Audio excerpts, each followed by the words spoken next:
that the COVID-19 pandemic is keeping us from meeting in person, but it's still going to be great to see all of you in a sort of virtual reality format. As always, we have an excellent group of speakers lined up to speak and discuss a regional approach to our transportation needs.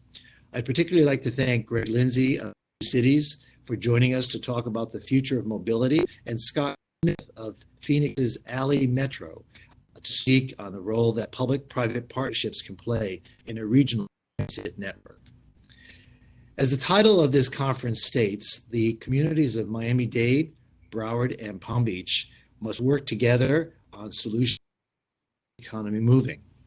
Efficient transportation is vital, not only to a strong economy, but also to the maintenance of a great quality of life that is enjoyed by our residents and is so attractive to people from around the world. There's a lot we need to work together in order to achieve this commonality. The most important is the establishment of the Coastal Link commuter rail. We are reaching a population point along the coast where this level of rail service just doesn't make sense, but is critical to avoiding a grave level of gridlock on our streets and on our highways. Miami-Dade has led the way with a recent agreement that would create multiple local stops along the Florida East Coast Railroad tracks in its jurisdiction. We need to follow suit. The Brightline station in downtown Fort Lauderdale should be a hub of a service within Broward of stops at the International Airport and communities to our north and south and beyond to West Palm Beach and Miami. This is, though, where decision-making becomes very complex. And we must act with vision for the long term.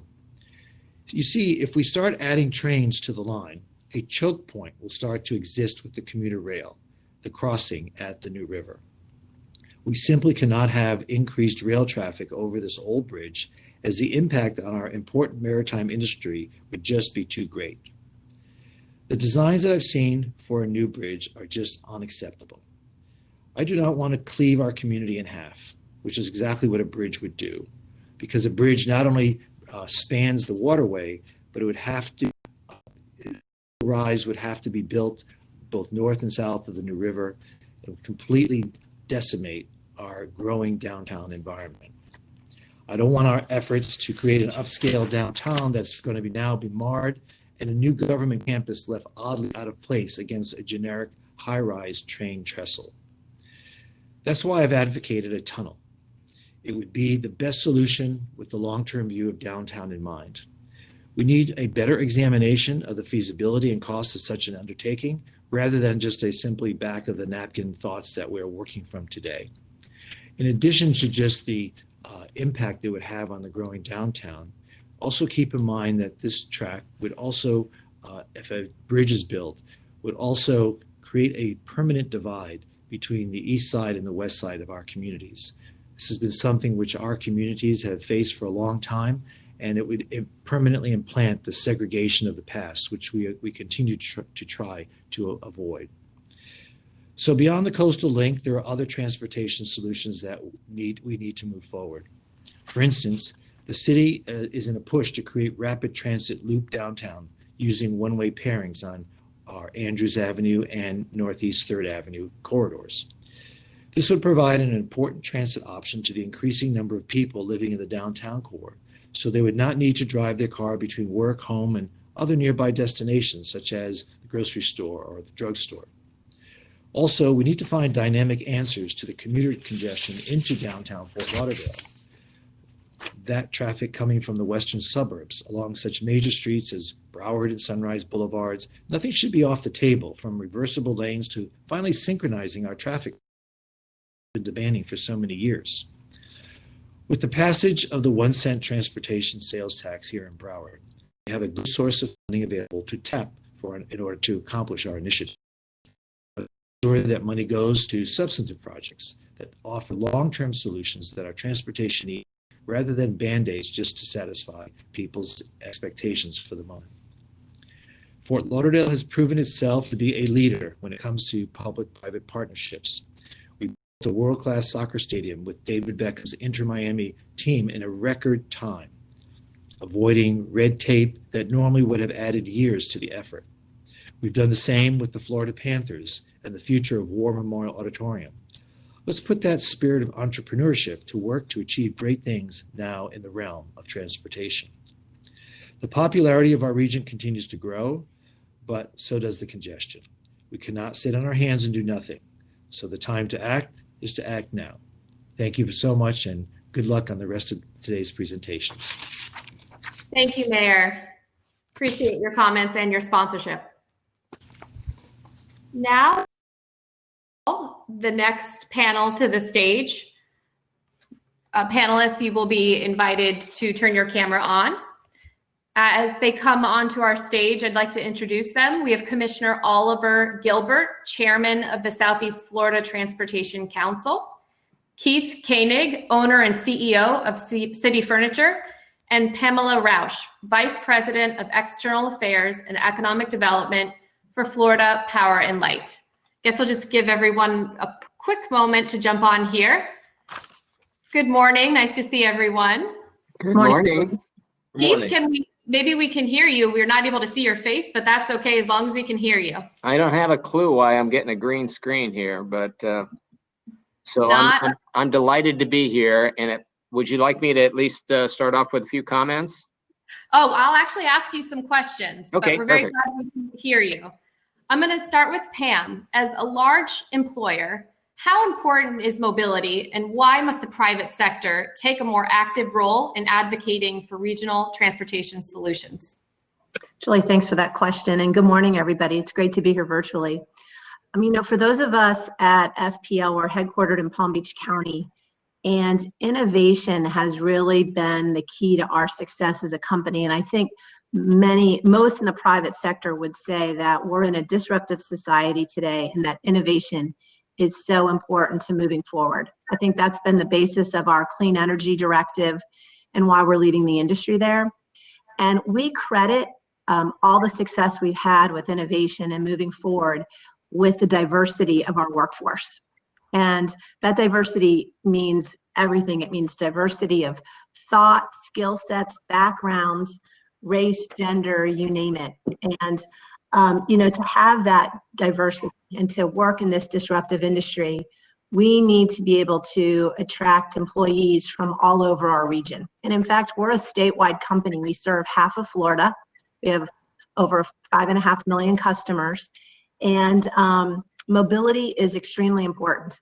And so that innovation and that diversity are what really drive us. And, we have, for example, employees living in all the 3 counties down here in South Florida, even though we're headquartered in Palm Beach County. So, for example, we have about 1,100 employees that live in Broward County. We have approximately 2,300 employees in Miami-Dade County and 3,600 employees living in Palm Beach County.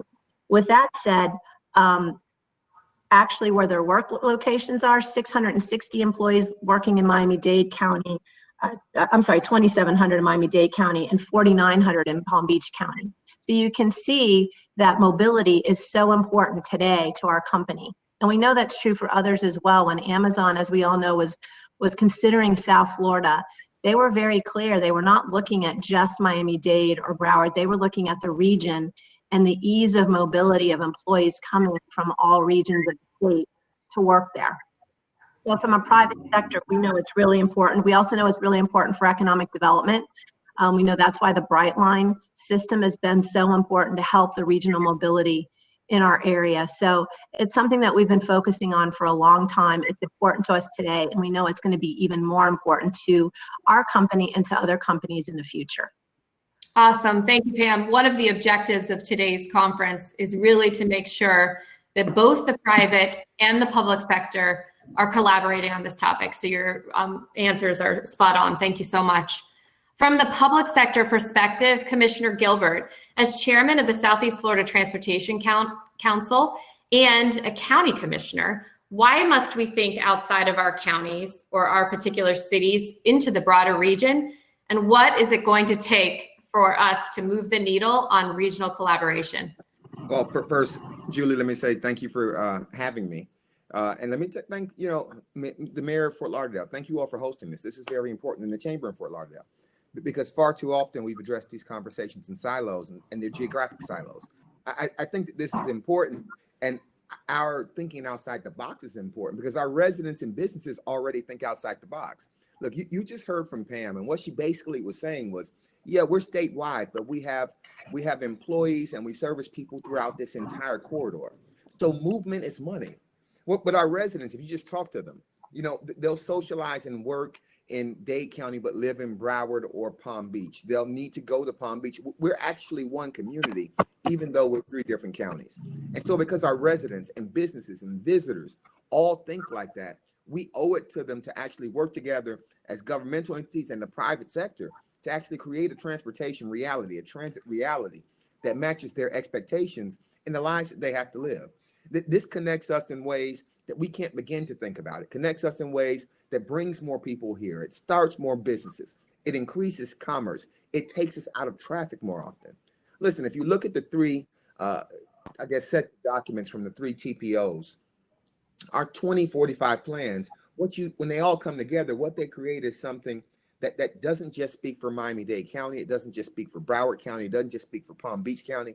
It doesn't just articulate, for the needs of residents. It goes and it does that for businesses also. It's holistic, and they're all crafted with the idea that while we're 3 different counties, we're actually one region, and we're one region that has to, if we want to remain competitive, not just in Florida, but not just in this country, but in this world, we have to find ways to actually conquer our transit reality and build a future that works for everyone. So I appreciate you all having me. And I know that you're going to get good information later from the 3 MPOs, but it's important that we address our mindset because it's going to be us.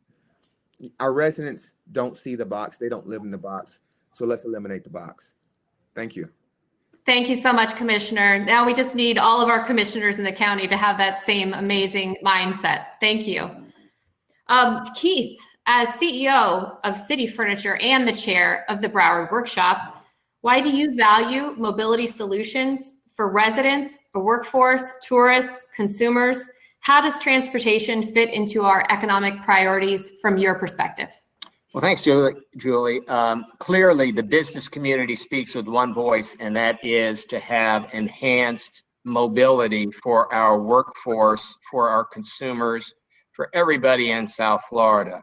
We need to work quickly now that we have this wonderful opportunity to create regional transit.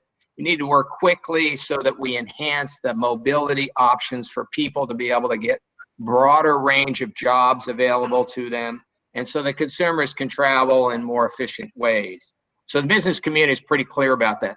So as a business guy, City Furniture, we've got stores in Miami-Dade, we've got stores in Broward, and we got stores in Palm Beach and beyond. And it's not, the county lines are artificial barriers. They are not barriers to the community. They're not barriers to the workforce.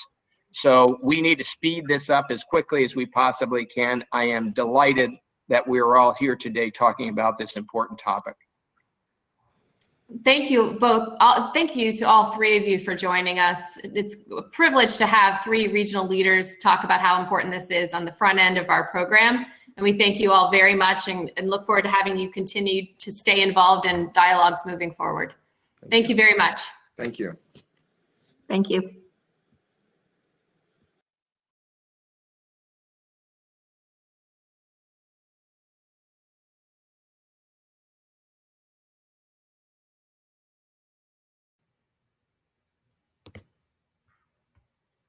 Sorry, it is now my privilege to call up to the stage our opening address, Greg Lindsay, to discuss the future of mobility. So as Greg makes his way up to the stage, I know it's a really long walk from the audience there for you to get up here. Greg, hi Greg, great to see you. I know that all of you are going to enjoy Greg's presentation as much as I've always enjoyed his great presentations to our audiences. Greg is the Director of Applied Research with New Cities and is Director of Strategy at its mobility offshoot, CoMotion.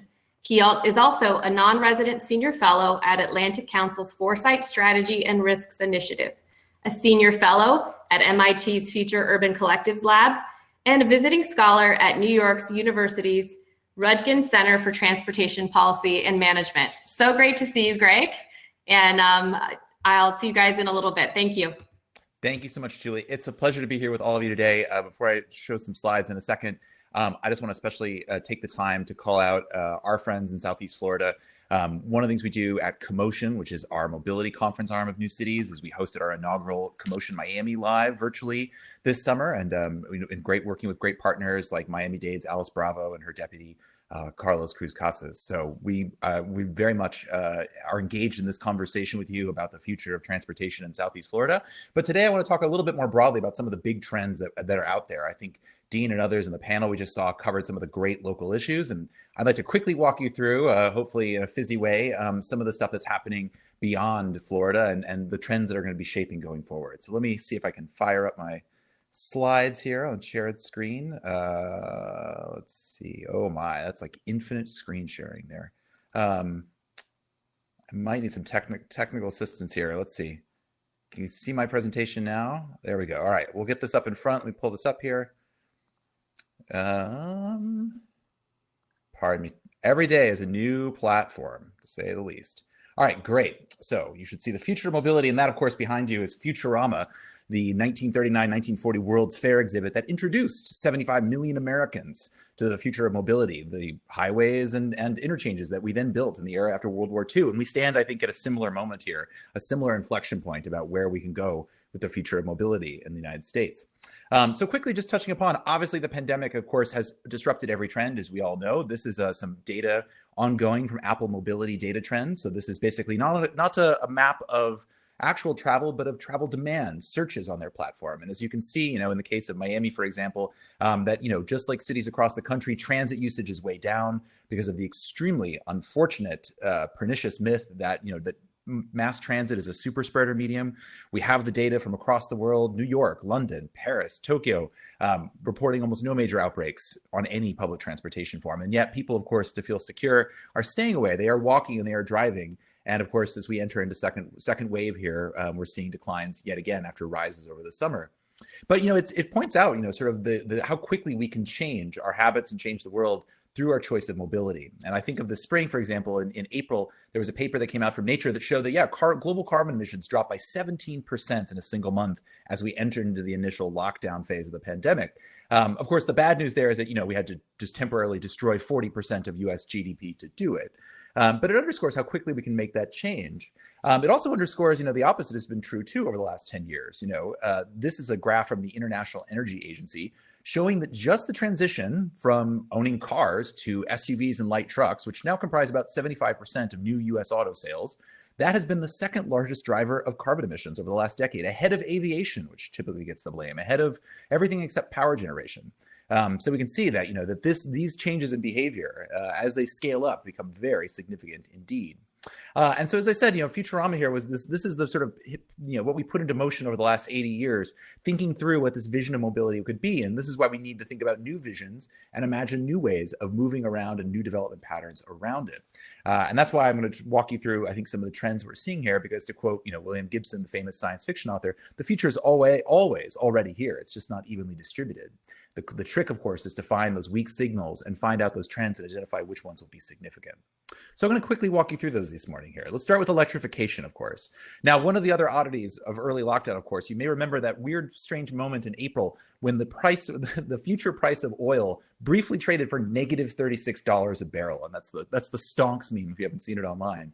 You may have traded jokes. I did with several friends that we should just basically get a tanker truck and head down to Cushing and pick up some West Texas Intermediate before they stopped giving it away. And of course, this was of course due to the glut in oil relative to demand as the world went into lockdown. But many smart prognosticators are saying that we are seeing now a permanent secular decline in oil usage, in part because of the ongoing electrification of the grid and shift to electric modes. I'll walk you quickly through, but the latest forecast coming out from groups like Bloomberg NEF, New Energy Finance, coming out from IHS Markit, which is Daniel Yergin's group, various trends showing this uptake. And it'll be an interesting question about, of course, what economic damage comes out of this year. I think we could have a separate discussion about the K-shaped recovery, where those who are already well off are seeing, record rises in asset prices, and we're seeing this at home sales. I think we'll continue to see strong uptake of electric vehicle sales. But as you can see in some of these graphs from Bloomberg here, I think I'd look at the top right there, for example, showing what their projections that, out through 2030, out through 2040, we're going to see a permanent decline in the sales of internal combustion vehicles and increase in electric vehicles. And that's being matched by various targets being set by the United Kingdom, for example, and the state of California, which have already said they will ban ICE engine sales by 2030. These are being presented as very aggressive targets. I think that the market will tip so quickly and electric vehicles will become so desirable that you won't need to force people to stop buying it. They just simply won't be competitive anymore. And as part of this, we're going to start to see changes in our lifestyles too. And we're going to start to see this integrated mobility electricity stack. The first person to hint at this was Elon Musk several years ago, who was only finally getting around to building it. And it was this vision, right, that you would have Solar City solar panels on your roof that would connect to your Tesla Powerwall in your garage, which would then connect to your electric quasi-autonomous vehicle there. And it would allow you to basically cut the cord or remove from the grid. And of course, our friends at Florida Power and Light, this is a vision that can be dangerous if done poorly for our utilities and thinking through what it does for the grid. But it is also sort of interesting here about how quickly we can decarbonize and transition over to this, particularly when all of us can become energy generators as well. And this, we start thinking about this at various scales that go beyond individual households and utilities. We can start thinking about solar neighborhoods and solar cities. And just as an example of this, Sonnen was a startup that was acquired by Shell, which is creating, not just their own versions of the Powerwall that you would keep in your home, but also imagining that, that every cul-de-sac or every community might create its own virtual power plant, trading electricity with itself, harvested during the day, stored in batteries, and then basically given back at night kind of thing. So we're starting to see this emergence of this sort of electromobility stack, which will continue to accelerate these trends. Now, the second trend that's come out, this particularly during the pandemic, we could lump it under open streets. And this, of course, is what we've seen. And I pulled some images from my old home in New York here. This, of course, has been the recognition during the pandemic that we've needed to create more social space for people so that people could be outdoors and socially distance. And so this has been the real recognition and move by planners and cities across the United States and across Southeast Florida to basically, create these spaces and create more spaces for walking and cycling and start thinking through about, what can we do if we start repositioning parking and start thinking about unlocking the value in our urban realm. And, in New York City, for example, Mayor de Blasio has, made outdoor dining permanent. So we've seen various businesses like this restaurant in Koreatown and Flushing create quasi-permanent structures in the street. And I think it's telling, for example, that the person there dining there this summer got there via a scooter, using these kinds of new lanes. And these are all sort of very small examples of this sort of grander vision that's now taking the urbanist world by storm. And this is what you're seeing, a graphic of the Parisian 15-minute city. And this is the idea that post-COVID, post-lockdown, as we rethink work, right? As we think about the fact that, not all of us will ever return to a 5-day-a-week commute in the morning and evenings instead, but that we're going to see as a function of work from anywhere policies, new forms of commuting, new complete policies here, we can start thinking about a life lived closer to home, perhaps. In the Parisian model, that's a walk it's a city that's 15-minute walk or cycle ride away. For us, it might be a 15-minute drive, but it's thinking about how do you bring amenities closer to you and how do you reposition the urban realm? And this is interesting. Again, I bring up New York examples because this comes out yesterday, but Sean Donovan, who is President Obama's Secretary of HUD, is now running for mayor and has made the 15-minute city the centerpiece of his vision. He said that everybody in New York should be a 15-minute walk to a good public school, a transit stop, fresh food, and other basic amenities like that. In the Paris version, as you can see here, the idea is that you would, you would actually start taking out the street space, right? You would turn it into parks. You would turn it into these amenities here and start thinking about how you would extend the physical realm out into the street. This is something that we've been toying with at Commotion for a while. These are not new trends, but it's been really accelerated by the pandemic. At our initial Commotion LA conference back in 2017, I worked with the architects of Gensler to think about new forms of street furniture that cities could use and pick up on a whim. So what you're looking at here is all of those are reinforced styrofoam. Any two people could pick up one of those blocks and move it around. So for 3 days, we created playgrounds, we created workspaces, we took over parts of the street. And at the end of the day, LADOT could put it all in a truck and take it to a different street or different park. LA has also been sort of the interesting front runner in this. And of course, Miami-Dade is a partner in the larger organization. This has become the Open Mobility Foundation. But last year, LA became the first city, as far as I know, to really invest in creating its own software protocols for controlling mobility, the LADOT Mobility Data Specification. This is software that LA used as the scooters arrived en masse. You may remember when scooter madness was our biggest problem. But when scooters arrived, LA clamped down and basically said, if you want to operate on our streets using the public right of way, you have to follow our rules. And those rules were mandated by this software standard, which collects data from every scooter and potentially someday every ride-hailing device, every autonomous car, every drone, every other device moving through the streets. or through the skies. And in this case, it would send back data. Are you fully charged? Where are you right now? Are you on a sidewalk? Are you in the street? Are you using a bike lane? It also offered LA the potential to push data and instructions back to it, to dictate where it could go, how fast it could go, basically implies speed limits. And Selena Reynolds, the GM of LADOT, has described this as, code is the new concrete. And, realizing that LA could not shepherd this by itself, it created the Open Mobility Foundation, which is a nonprofit of which Miami-Dade and others are members. I think there's more than 75 members across the world right now using variations of the standard. But we're seeing cities start to push back and use their own tools to understand how mobility is changing the physical landscape. And we can start to see how this stuff is going to mature over time. We've seen startups like Cord, which is spun out of Sidewalk Labs, which is basically mapping the curbs. I think I have a slide on them in a second. But this is a vision of where it could go by a startup named ClearRoad that I worked with when I was the urbanist in residence at Urban X in Brooklyn. ClearRoad is basically using GPS and its onboard software to do mileage-based pricing. So instead of doing a congestion zone or tolling, basically your car and their software will track every mile that you travel and could theoretically price it. So what they imagine here in this vision, as you can see, is that someday we might actually have invisible tolling lanes on our streets, either defined by the vehicle or defined by the lane space, of which we could actually start to imagine, demand-based usage of our streets. And so think about how we can get that value back to the public realm. So if you're on a scooter, it might be free. If you're on HOV, it might be less, while a private vehicle might be the most. And Cord, who, as I mentioned just a second ago, they're doing this with curbs. They've already mapped every curb space in Manhattan and are partnering with West Palm Beach and Aspen, among other cities as well, interesting levels of density. But they're trying to actually create a living database of how the curb space is being used in each city. And the more broader way of thinking about all this is called digital twins, which goes back to the smart cities movement. The idea of having a digital version of the real built environment and being able to actually push instructions to digital devices that are using it. Of course, with 5G and others, we can start to imagine how this world comes into being. Now, the third trend, of course, is micromobility, which was left for dead early on in the pandemic. And of course, we've had many problems over the last few years about the scrum of scooters that have littered our landscapes. But it's been interesting to see, again, tying back to the open streets initiatives here. We've seen aggressive mayors around the world use the pandemic to double down on personal mobility, electric or otherwise. This is Mayor Claudia Lopez in Bogota. She's taken the boldest stance on this, basically calling for 50% of all trips in Bogota, which is not known as a particularly dense city, of course, that 50% of its trips should be done via bicycle by mid-century. This would be more than Copenhagen, more than Amsterdam, more than any of the other cycling cities. And Europe, meanwhile, has seen a huge explosion in electric bicycle sales. I think more than 1 in 10 Germans now own an electric bike. We've seen governments in Europe, like the government of Italy or the municipal government of Madrid, have actually created personal subsidies so you can buy your own lightweight electric device, not a car, but a scooter or some other type of this. So we're seeing sort of government policies put their thumb on the scale and try to do this transition. And then, of course, we've seen the various companies that are out there, Uber and Lyft and others, are still trying to push this notion of mobility as a service. The idea that you would come to Uber or Lyft for all your mobility needs. This is, of course, Uber's CEO, saying that that he wanted. This is several years ago now, but the idea that you would ultimately come to them. And we've seen Uber in Southeast Florida, for example, partner with Miami-Dade to supply late night service that has been cut. I think it's fair to say that we're going to see, when it comes to public-private partnerships, we'll see these companies try to move in on transit agencies that are cutting service due to budget shortfalls and try to basically aggressively move to partner to supply that missing service at various scales. And as you can see here in this sort of graphic here, Uber on the right here, has partnered with various software companies like Masabi to actually integrate transit trips into their app, becoming the single interface that you need. While Lyft has provided its various micromobility forums inside of its app, so you can take a scooter to the subway in Santa Monica if you're there, for example. But we've seen other aggressive, public versions of this as well. Berlin launched the first public transit led an effort like this called Yelby, which integrates more than 30 different private services into a single provider of this.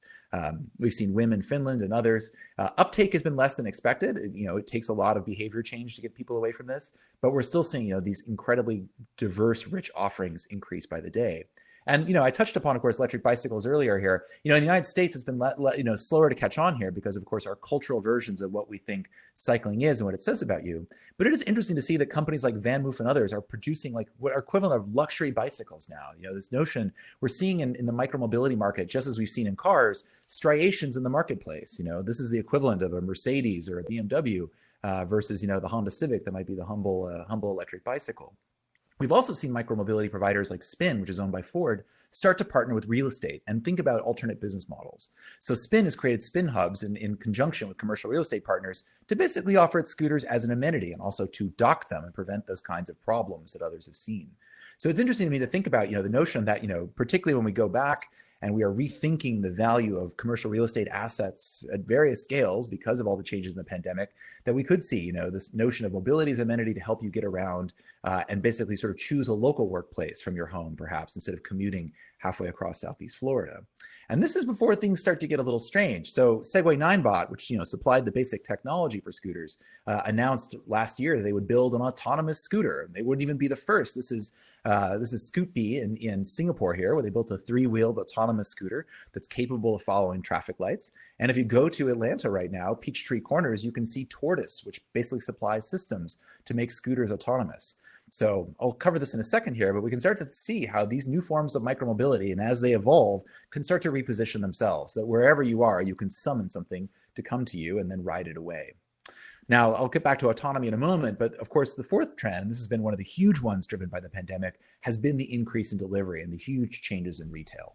Again, these changes were already afoot before the pandemic started. I mean, if you look at the stock prices of Domino's mapped above mapped against the big 5 tech companies, you would have been better off investing in Domino's. I mean, we think all the time about what is Google's autonomous car strategy. Perhaps we should be thinking about what's Domino's autonomous car strategy. And, there have been attempts to create self-driving pizza deliveries. But again, as we saw before the pandemic, already we saw declining spending at physical retail due to e-commerce, and increasing share in restaurant, bars, and takeout. The in-person portion, of course, has been drastically affected by the pandemic, but we've seen this huge explosion in delivery in the meantime, and this has led to all sorts of transformations in the physical environment, which we're just beginning to feel the effects of. So first, for example, was Uber and Ghost Restaurants. Uber Eats, several years ago, began going to restaurants in its network and showing them the data sets about cuisines that were underrepresented. So going to a local restaurant and say, you should launch 2 or 3 new brands that will only be represented on Uber Eats, the so-called ghost kitchens that only exist in the app interface. We've seen cloud kitchens after Travis Kalanick left Uber after he was sort of forced out by the board, invested part of his fortune in creating these new physical infrastructures that could be inserted into dead malls, other forms of retail that have been basically dispossessed by e-commerce, and create new infrastructures for entrepreneurs who can basically plug in and start a small restaurant that only exists on the delivery platforms like Uber Eats or DoorDash, which is about to go public for $30 billion, or Grubhub or the others. So, again, new types of physical infrastructure hidden out of sight. And of course, Miami-Dade is home to Reef, which has raised more, I think something like $2 billion now in SoftBank and others' money, with their ambitious plan to take the 4,500 commercial parking lots that they've acquired across the United States and convert them to higher and best uses. Hi, Greg. So for now, I'm very, very sorry. It looks like your screen went to a very small size. Whoa, sorry. And everybody's missing out on seeing your awesome slides. Paul, let me 1 second here. Nothing like interruption for your thought flow. No, I'm glad you stopped me here. Let's see. What's it look like now? Wow, the infinite zoom of that is really something here. Let me just quit out of it for a second here and restart the presentation. So I know I'm getting close to time here in just a second here, but it's been interesting with Reef in particular, because I've had a chance to talk to some of the Reef folks and, not to give too much away from those conversations, but I can say, for example, that, they are thinking very aggressively about, moving beyond just food trucks and moving beyond parking into thinking about, how do you build affordable housing? How do you build, urban agriculture? Incredible uses that, people haven't really thought of before. So that to me is really interesting in the sense of like the notion that parking, which of course has been, an undervalued asset, is now becoming, due to its urban locations in many places, one of the most valuable and powerful. So let me fire up my screen share again here in just 1 second, or perhaps you're seeing it right now. All right, Julie, you will tell me I'm at full screen, full presentation. So if you can't see it. I do not see it. All right, sorry. Let me see if I have to restart screen share. I mean, I see it. It's just like a thumbnail as a speaker. Okay, that's interesting. I don't know. This is a Keynote thing. All right, so that's bigger now. Okay, and then what you did last time, where you there, Perfect. Thank you. All right. Always a new day, always a new learning experience when it comes to virtual presentations. So Reef, as I said, continuing this and thinking very aggressively about how to basically take all of that urban parking and bring it into this. And they talk very much about proximity. This is their notion that in the future that yes, you'll have urban hubs that they will supply to you. That will be, places where you can pick up packages. That will basically be your food delivery. Using that huge portfolio, using that data set, using that war chest to basically compete with almost all forms of retail nearby. And, that's just an example of sort of this larger trend of dark stores. And, this is the idea that, of course, that in the future, thinking about the fact that now we're creating, Amazon and others are doing this, stores that have no customers. The notion that in the future, you'll have a mix, that every restaurant will have a mix of retail and takeaway and perhaps some dining there, these new hybrid formats that, again, become part of the sort of overall delivery mobility mix. And it'll be interesting to see how they deploy this. This is Matt Newberg, who is the author of the Hungry newsletter. He went undercover as a delivery driver for Amazon Prime, Amazon Fresh in Southern LA. And yeah, he basically found that all the deliveries he was doing was within a 1 mile radius within the same hour. So, this is about thinking about mobility in the context of, this increasing volume of packages and food and movement in these hyper-local locations, a 15-minute city of delivery, if you will. And it doesn't have to be cars. Reef, for example, has partnered with DHL to test doing electric cargo bicycles. We've seen across Latin America, for example, this is Logi in Sao Paulo, investing in motorcycle deliveries here, using, again, their database where instead of, having to pick up packages from a central hub, their drivers are routed from A to B to C to Z to D. We're starting to see that, in the future, and I think this is where things are headed, is that in the future, every corner store will be on one of the retailing platforms of Amazon or others. So this is a joke from early in the pandemic in New York, where a local bodega corner store, took photos of all of its goods and put them outside so you wouldn't have to go in. Well, this is exactly what Amazon is testing in India, for example, with Amazon Kirana, which is the notion that when you order something for goods, you'll actually be able to peer into the inventory system of the local Kirana corner stores.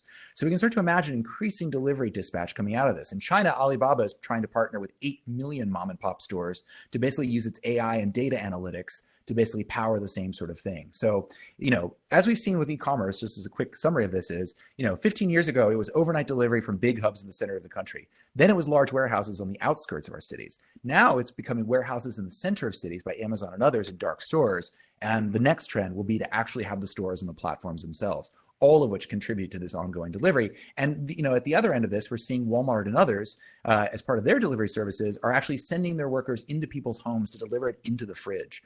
This, my friend Ellie Feingold refers to this as from street to suite, which is the notion the last mile was previously where we saw competition, and now it's becoming the last meter. People going into your homes, delivering these final services. We're gonna have to think about, how we sort of institute this in multifamily and offices and going forward, but it's becoming quite interesting. And as I mentioned, this is part of the ongoing e-commerce transition that we've seen. So, for the last 30 years, well before the pandemic, we saw that e-commerce ate away at sales of newsstands and hardware and furniture and all these things. And, it was replaced by nail salons, pet care, restaurants, all of the in-person things that were affected by the pandemic, which are now attempting to be replaced by delivery. And autonomy will be the final sort of push on this.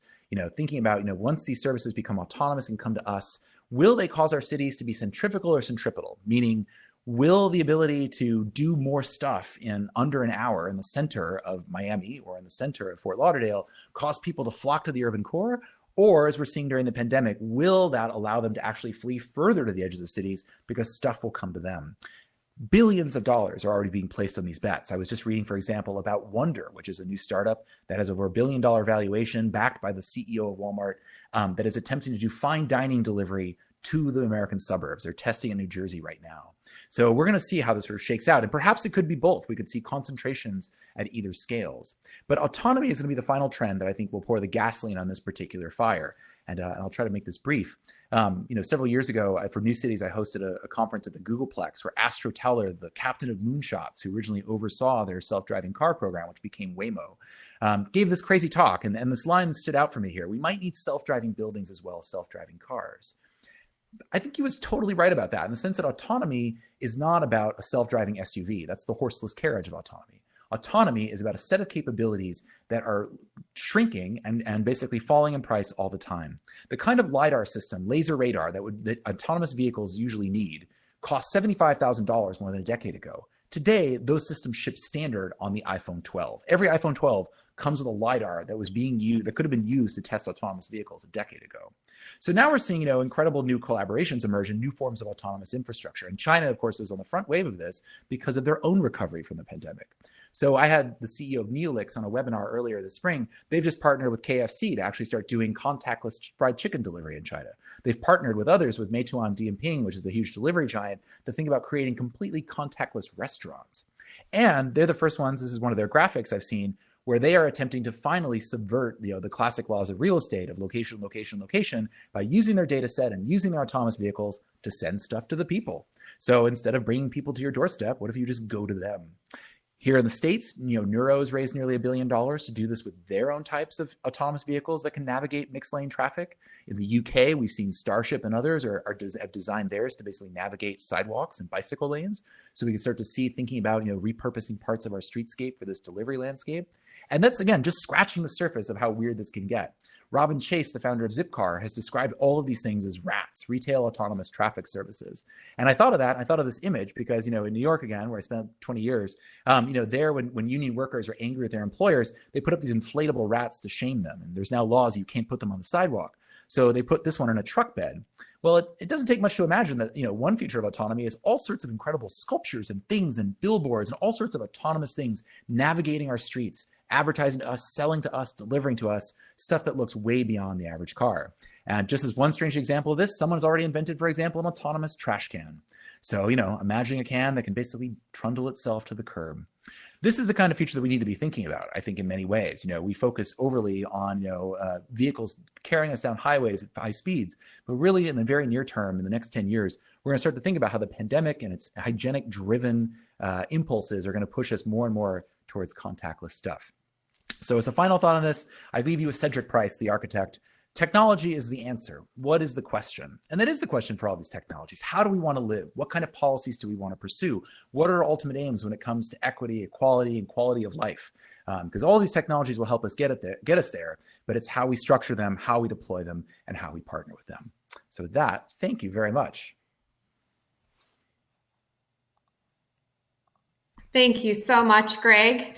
I think we actually had a question that Please. In order for electric cars to be powered, do they use electricity to charge? How does that help to put demand on a grid? Well, that's a good question. I mean, this is kind of one of the things that we have to think about. And I think it's been completely, one of the things that tends to happen with a lot of electric vehicles, and I was perhaps guilty of this too, is that we just sort of like wave our hands and we imagine a completely clean distributed grid, right? When in fact, we know that there's going to be tremendous amounts of infrastructure required for this. Siemens did a study for LADOT a couple of years ago where they imagined that for the state of California to achieve its clean energy goals, it would require 1,000% build out of the electricity grid, or 1,000% increase in electricity. So there's a tremendous amount of demand coming for this, and that we haven't built the physical infrastructure yet, which is partly why people think about microgrids and think about basically moving beyond the classical grid, because we might not be able to actually build that all in time. And I would defer to our friends here, in the utilities on this about how they see this being deployed here. But I think we're going to need to let 1,000 flowers bloom and think about a lot of different models at once if we're going to sort of scale it up in time. Much of South Florida is suburban and auto-oriented. Which of the innovations you talk about are applicable to suburban areas? Well, I think a lot of them, again, as I say, the whole centrifugal versus centripetal. So it's going to be interesting for autonomous services, for example, to see, how those are deployed. Neuro and others are designed to operate in streets. So that could happen there. I do think, one of the things we'll see, this is part of a whole separate stream of research here, but I do think we'll see that, that young millennials who are now, in their 30s and entering their 40s even and raising children are going to try to retain some of their urban preferences they've had. So I think one of the things they'll try to do is, urbanize the suburbs. So it'll be interesting to see, new nodes of urbanity and where people go to see each other. And that could be, of course, where you get around locally there while we keep more automotive suburbia and we think about these new types of devices. But yeah, one thing I suspect is is I think, we've had the bicycle in small amounts, we've had the car in large amounts. And I do think we're finally reaching that point where we can have all different types of vehicles, and in warm weather climates like Southeast Florida, like you're the frontier of this, about all the different things you could deploy. So it'll be interesting to see, just sort of like where the urban suburban scale starts to blur. And that's, I think, where there's gonna be a lot of fruitful experimentation. Great. One of our audience members says, please give us your take on what upgrading the grid means to you. Where will it route and how will it happen? Not an easy question. That's a great question. I was saying, I went to a mobility conference and a utility discussion broke out. I don't know. That's a good question to me. I'm most interested in, for example, the piece that I've been focused on is particularly the homes and thinking about sort of how the microgrids happen. I've read a lot of reports over the years by Rocky Mountain Institute and others that have noted, for example, that the costs of zero energy homes or zero energy ready homes that are very energy efficient, but just haven't put in the solar panels, those costs are dropping in major cities across the United States, Miami being one of them, and of course, across the Sun Belt, but beyond. So I'm very interested in sort of those innovations that create those kinds of like neighborhood scale microgrids and what that could be. And, this is also, again, not to turn this into a crypto conference, but that's one of the few areas where blockchain is actually being, I think, used kind of, very fruitfully, and actually creating a ledger system that allows you to plug into a community microgrid and trade energy back and forth with a system that automatically tracks it, where you don't need to use money. You can just basically exchange your own kind of energy. So it's going to be interesting to see if those tiny, tiny experiments as they've been deployed can scale up. Siemens is testing one at village scale right now in southern Germany. So, perhaps if that succeeds, if we can experiment with this, that we could start to see these sort of parallel electric grids start to happen. And landscaping companies making a bunch of noise in the background. What region in the US is doing the best job with mobility, in your opinion? That is a great question. I wish there was one that I could point to. I mean, I guess I'll just call out a few. Obviously, we're biased towards Southeast Florida and what you guys are doing there with Commotion Miami. We heard a lot about that this summer. I did. Particularly thinking about also urban aerial mobility, which we didn't cover. I mean, that is a future that I push beyond the frontiers of this, but thinking about how drones and the evolution of that could transform for coastal communities, I think is quite interesting.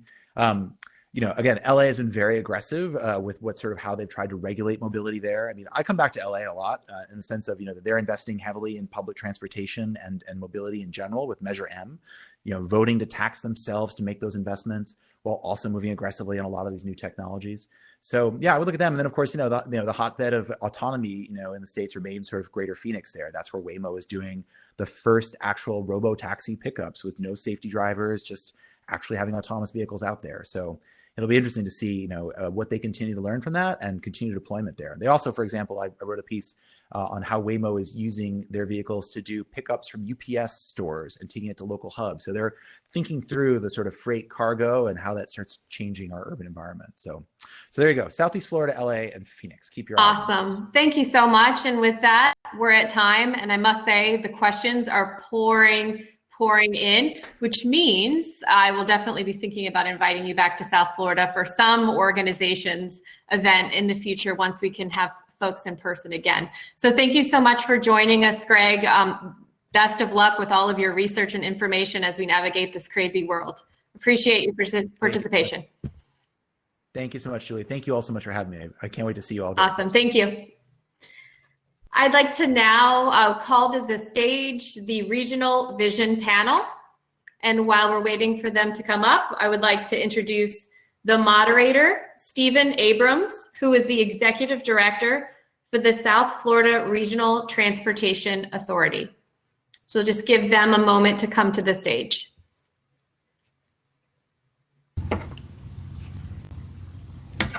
Hi there, Julie. Awesome. I'm hoping you can hear me. I'll be glad to kick it off while my sound still works.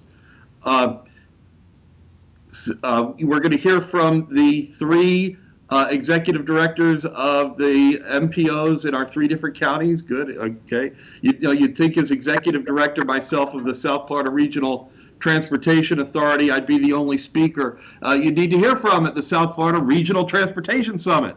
But of course, in South Florida, we have a very diffuse transportation delivery system here. My agency, SFRTA, promotes mobility throughout the region, but we're primarily responsible for operating Tri-Rail, which is the commuter rail line for everyday workers to get to their jobs and to school affordably. We stop every 3 or 4 miles where people live, and soon, hopefully, extending to the FEC corridor. The mayor of Fort Lauderdale called it Coastal Link. We prefer to call it by its original name, Tri-Rail Coastal Link.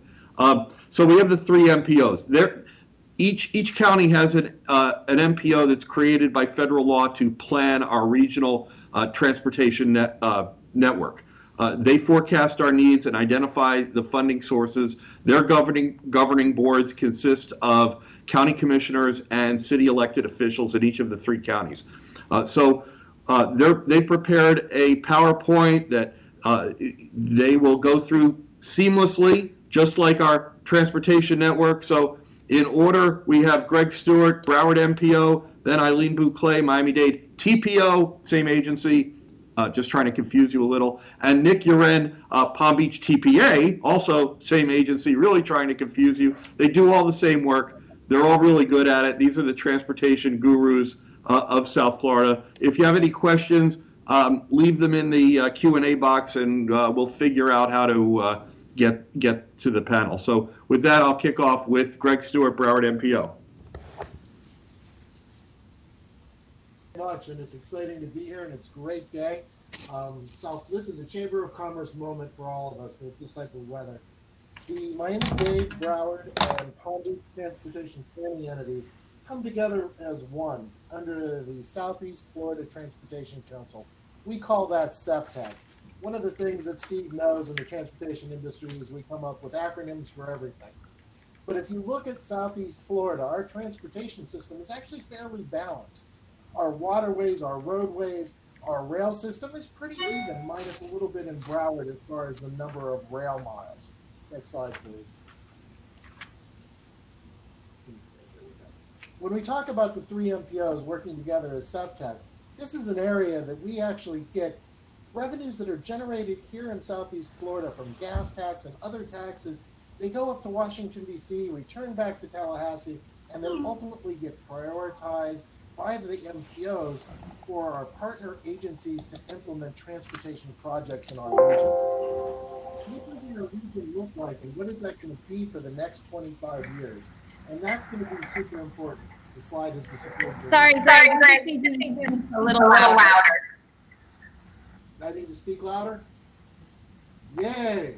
All right, I'm going to try to yell. But the bigger picture with the population here in Southeast Florida, what is it going to look like? Over the next 25 years, we're expected to grow by 1.6 million new people. What does that mean? That's almost the size of Broward County. That is the size of Palm Beach. That type of growth is going to be exponential on our transportation system. What does that mean as far as jobs? And that's a huge factor as part of transportation. It means another 1 million jobs in our region. A specific number is 965,000 new jobs will be created here in Southeast Florida. Our system currently moves, 100% of our system is actually moving. 88% of that system are single cars. And that is where people are moving around Southeast Florida. 3% of our population is using transit, such as the Southeast Tri-Rail, such as our friends at BCT and MDT and PalmTran. And then our largest next balance is actually 9% of the population walking and riding bikes. That's big, significant numbers when you start moving forward. If we do nothing and we continue on the course that we are, our roadways will have 30% more traffic. And that's pretty balanced between all 3 counties. It's time for us to make some determination if we want to continue straining our roadways or actually doing a more efficient building a more efficient transportation system, which expands Tri-Rail, which expands our systems, which allows us to get to our new jobs and places. I don't know if anybody's being able to see the PowerPoint. I sure can't, but I'm going through the pages of it. The next item is actually our employment centers.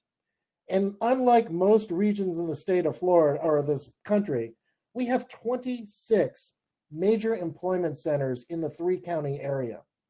City of Miami, downtown Miami, is actually ranked number 2 in the number of employees in our region. Providing a transportation system for that broadly based of an employment center population means we actually have to figure out where people are coming from and going to when they're looking at jobs. And while with the changes with the COVID environment and the remote working, I think is going to become more popular, businesses will still have operational centers and meetings will still occur in person once the vaccine takes into effect by Labor Day of next year. If we look at where we're trying to head, and that's part of this layered data to create a vision, I refer to this as a lasagna model. And so the base of our lasagna is actually our future land use map. And anybody worth their pound of salt understands that land use is going to drive our transportation system because it's where we're going to want to go. Our higher density areas, our redevelopment areas, our CRAs, where new development is occurring, where and it built out communities like Broward, we're seeing the new development move in. That's the next factor in the transportation system. Then we target growth in this area.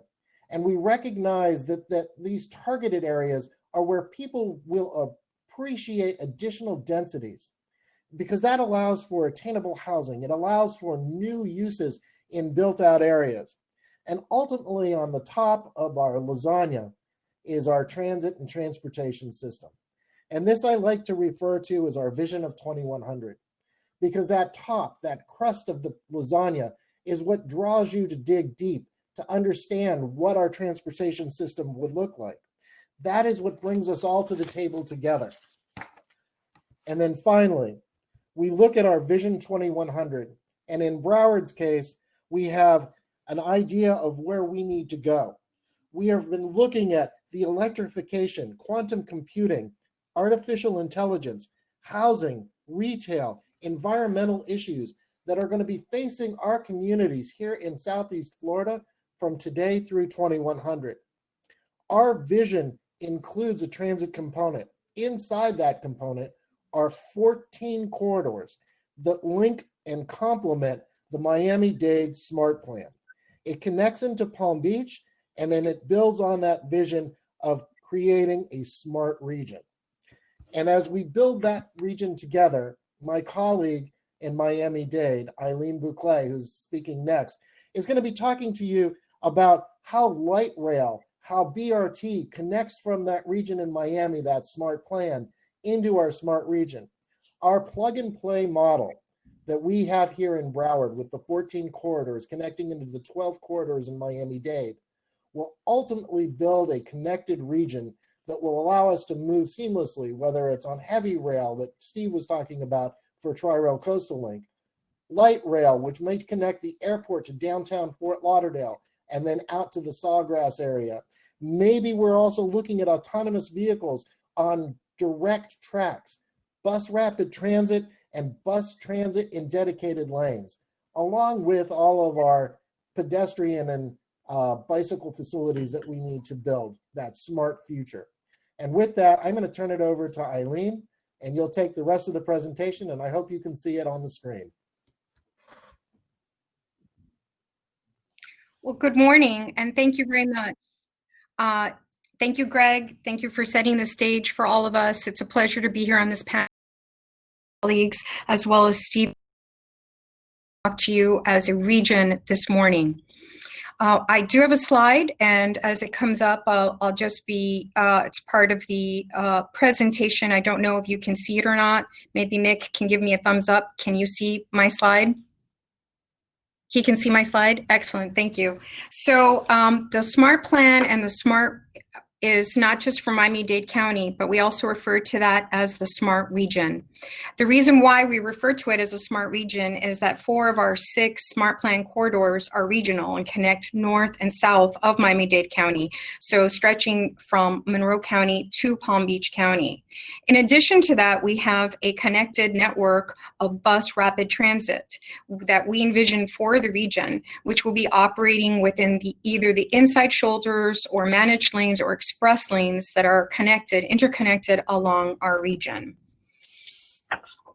I'm not seeing the slides, so I will just continue with my presentation, assuming that we're all following each other on the same page. But the 2 corridors that I'm going to be focusing on today are the North Corridor and the Northeast Corridor.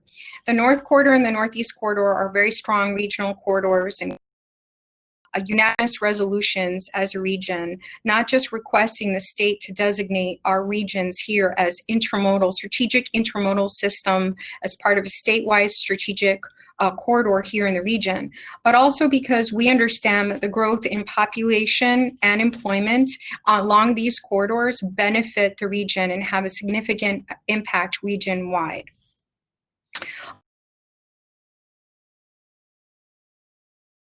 To address the type, as Greg mentioned earlier, to our land use process, and in Miami-Dade County, we have initiated quite an aggressive land use on a very detailed methodology and process that allows us to not just look at a basic socioeconomic data, but work with stakeholders to do various scenario building and ridership forecasts.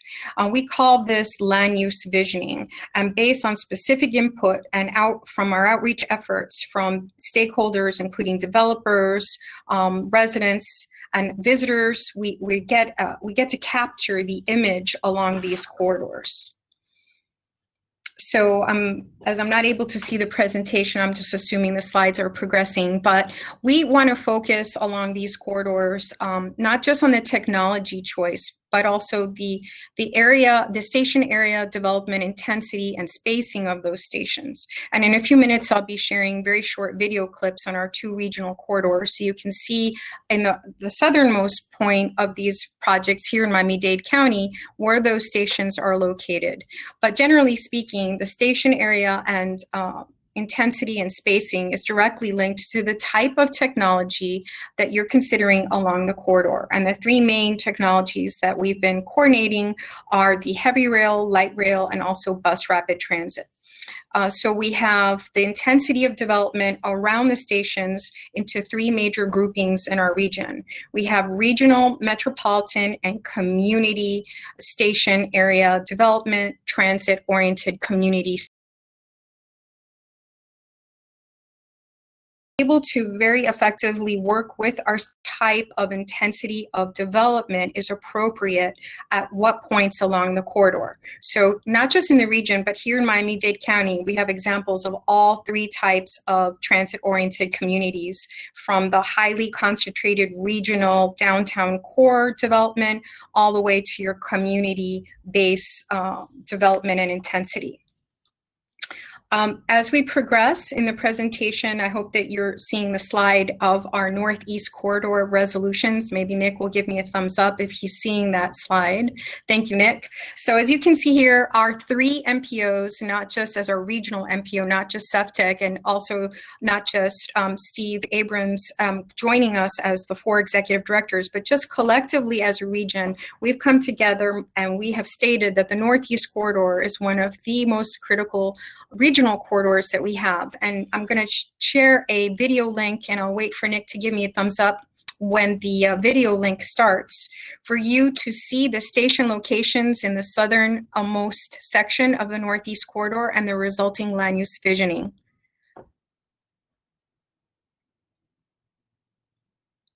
Not seeing a thumbs up from Nick, so I'm not sure if you're, okay, video.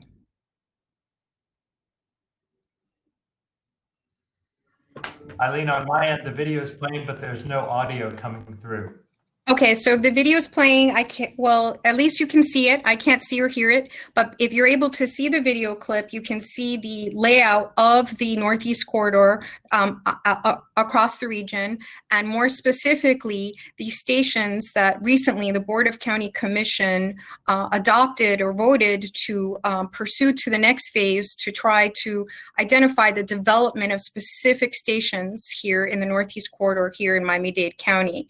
In addition to that, an access fee was negotiated in order to start discussing the operations of the corridor and activating it. The next corridor, the next regional corridor, is the North Corridor, which also I would like to add that Broward MPO and Miami-Dade County had a joint delegation to identify the most appropriate range of technologies, and we have jointly, through CEFTEC, asked the state to designate the North Corridor as a CIS corridor to allow us to have flexibility in certain categories of state funds, which Nick will be reviewing with you. There's a short video clip. and I'll get a thumbs up from Nick and Greg if you see it. You may not hear it. I guess you're seeing it. So I don't know if you can hear it or not. All right, so you can see the station locations again. My apologies with the technology difficulties we're having, but in the video clip, you will see the stations that have been identified in the North Corridor, again, one of our strong regional connectors, and also the type of development based on the technology, based on the future investment in this corridor. The amount of population and employment growth is significant for the region, and the type of input we received from our stakeholders really varied from regional to community style, intensity, and transit-oriented community development.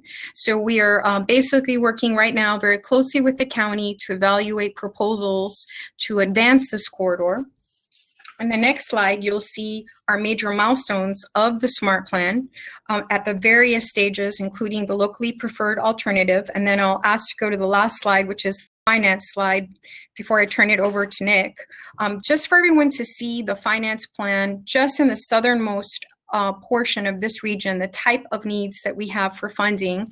We'll move over to the last slide right there. You can see the type of assumptions we have, not just locally from our half-penny sales tax, but the needs that we have and how important it is to work collaboratively as a region to make sure we're getting our share of federal and state funds coming into our region. So that concludes my presentation, and at this time I'm passing it over to Nick to discuss more the financial aspects and our needs as a region. Thank you. It's a pleasure to be with everyone this morning and be joined by such a distinguished panel. I was struck as we were listening to my counterparts in Broward and Miami-Dade and even at Tri-Rail by the transition that has occurred in the last 30, 40 decades, or 30, 40 years rather, 3 or 4 decades. MPOs were originally created to decide where to build roads because we knew where the houses were going, we knew where the shopping centers were going, and we wanted to make sure we built the roads in the right place and we didn't build them through the wrong communities. We were a checks and balances system established for local government to have a voice. Now we're saying, as our area has urbanized, as Southeast Florida has become so much more of a global hub of economic development, of activity, of desirability, that we need to revisit the assumptions that the MPOs were created around and talk about funding a plan for multimodal infrastructure and services, mobility that really meets the needs of the 21st century. And so I'm going to talk a little bit about regional funding, increased flexibility, and revenue sources. First, why do we need to talk about funding? Because our regional transit vision carries a high price tag. The corridors that have been identified, the potential technology investments that we would seek to make to move people and goods in the Southeast Florida region have a price tag of about $12 billion to construct and about $500 million per year to operate. Why would we choose to pursue such a lofty goal? Because each dollar spent on transit will have a greater impact on moving people than each dollar spent on highways. And that's actually the next slide, Mike. Each dollar spent on transit will have a greater impact on moving people than each dollar spent on highways. We believe that as a region, and we want to maximize the return on investment of the dollars we use to construct and operate our transportation system. And so we are seeking increased flexibility. We want to create funding flexibility with the dollars that we have. And I want to illustrate with this brief pie chart. We have a lot of money available to invest in our transportation system in the Southeast Florida region over the next 25 years. Roughly 60% of that money, the $16 billion, are allocated just toward more lanes on what we call our strategic intermodal system, our interstate corridors and limited access, and some of our major interstate roadways, and on the turnpike. An additional, and those dollars are inflexible. They can only be spent on highway widening. An additional $9 billion, or 32% of the total revenues available to us, provide a little bit of flexibility. Those state revenues and some of the federal dollars that we receive in Southeast Florida can be allocated to construct 100% of a road project, but only 50% of a transit project. They are limited in their flexibility, and we would love to see both of those two pieces of the pie become more flexible to allow us to invest in the kinds of transportation projects and services that maximize the economic potential of our region.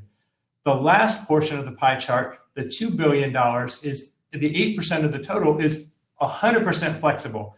The MPOs control those dollars, and they have the ability to allocate them toward roadway or transit projects as they deem most appropriate for the regions that they serve. And in Southeast Florida, one of the things you're hearing is that we desire to migrate the investments into our transit system, where historically we've been a road-first region. So that's the flexibility we're desiring with the existing revenue to allow us to do the best work that we can to move people, to create jobs, and to build stronger communities. In addition to flexibility, we have to talk about new revenue sources. And I've got a slide that shows the major urbanized areas in the country that are making strategic investments in transit are pursuing local dedicated revenue streams for transportation. They can use those dollars for construction of projects, and they can use those dollars to operate services. The reason they do that is because those local funds are sticky. You build a local dedicated revenue stream, and you have now the ability to go after federal and state discretionary grant funds. Those are key to building and then operating the system that we envision for Southeast Florida. In addition to local revenue sources, we want to encourage our region to pursue every available public grant and private funding opportunities. Public grants include things like the FTA New Starts and Small Starts program. Mike, if you go forward one slide. Those are capital investment grant funds that allow us to construct, to pay the big dollars up front to build the transit projects that we envision for the region. In addition, our state has made available a statewide New Starts program for transit capital projects. And then we want to chase every potential federal discretionary grant that is available to us, whether it's CRISI or BUILD or other discretionary grants as they come forward in this new administration. We want to chase those dollars as a region to maximize the return on our investment of tax dollars to Washington back to Southeast Florida. And as an example, I just want to mention the city of Boca Raton was recently successful in obtaining a $16 million Federal Rail Administration CRISI grant to support the construction of a Brightline station and associated parking garage in the Boca Raton city. And then we also want to talk about private investments in stations, private investments in the area of roadways, private investments in buying down the cost of major capital projects so that we can construct the services that are necessary for mobility in Southeast Florida. The last part of the additional funding sources that we're going to talk about is value capture. When a government, and I've got a picture there in the upper left of the Miami-Dade Governmental Center, chooses to invest in a major transit project, they can do so with grants, with publicly issued bonds, or even with private loans, with developer financing. They can construct those transit projects that then lead to a private sector investment in development, appropriately sized density development along the transit corridors that are constructed, like this rendering of a project in downtown West Palm Beach. Those developments then generate the additional tax revenue that allows for the repayment of the publicly issued bonds or the private financing and the implementation of enhanced public facilities and services. The concept of value capture is to take advantage of this virtual cycle that results from appropriate investment kinds of mobility that maximize the value of private land. So as we conclude our regional visioning presentation, the question for the business community, the question for our public sector is, what is your call to action? Our first ask of you is help us advocate for the flexible use of our existing dollars and support our pursuit of additional federal, state, and even local funding so that we can implement this vision together. Our second ask is to help us by building context-sensitive, locally supported development along these regional transit lines. Eileen did a wonderful job of talking about the need for context to drive the type of development that gets built along these transit lines. Our third ask is, while you're pursuing private sector development, look to implement those first mile, last mile connections. Build a complete streets network of walkable, bikeable facilities that allow for everyone to come from their doorstep to the transit hubs that we are committing to provide services for. And then the fourth ask is welcome innovation, remove obstacles, and even on the private side, fund innovative ways to advance mobility in the Southeast Florida region as a partnership, as we've already heard this morning, a public sector, private sector partnership to drive the disruptive technologies that will give us the mobility system of the 21st century. So that wraps up our presentation. I know we're going to turn it back to Steve and hopefully have a conversation about some questions and answers. Hi there. Thanks to all of our panelists. We did get a few questions in the Q&A. Feel free to keep those questions coming. We'll either answer them now or since you're identified by name, we can even get back to you. The first question we had is why didn't residential development take hold on the Tri-Rail corridor versus what is anticipated along the FEC corridor, particularly with Brightline? So let me just answer that briefly on behalf of Tri-Rail, which is that Tri-Rail developed on the western CSX corridor, which is originally was more or less just an industrial corridor. So in contrast to FEC corridor, which runs through the downtowns of all of our East Coast cities. Those patterns, though, are changing.